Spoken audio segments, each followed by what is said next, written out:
presented by Barangay Captain Jovelin Dan, ubano sa District Councilor si Franklin Lagyo, o sa District House sa Purok President si Lucy Akaya.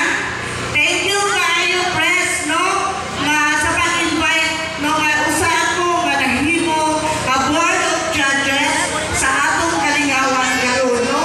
Happy kaayo mi kaming tulo ni Jolimar Perater o ni Max Rachel Anyuhan ang sa TV.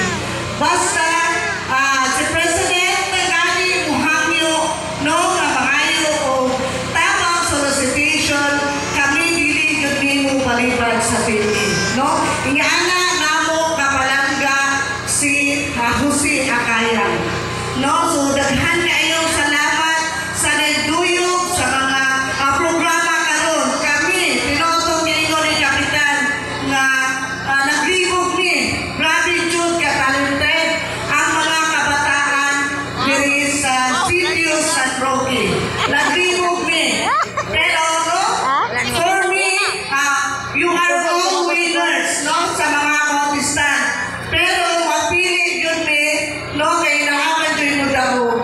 So mapili yun me maghinaot ko sa wala na kadaog mamusabot lang po mo no. Kay amo na yung agimuhan ang pinaka the best mo yun ang among panahon. So congratulations daan and good luck sa mga lovely contestant nga grabe ka talented, grabe ka gwapa. O kumanpod sa mga ni-appeal sa contestant sa singing contest, no? Grabe ko, believe kayo ko diri sa Sitio San Roque. Grabe ka talented ang mga kabataan. So may gabi sa tanan o God bless everyone. Alright, daghang salamat Madam Arcel Kahanap at Tuhado, our chairman of the board of judges. At the same time, once again, ladies and gentlemen, thank you so much sa inyong very wow kaayo na presentation karon. So excited na ba ang tanan sa atong last final round?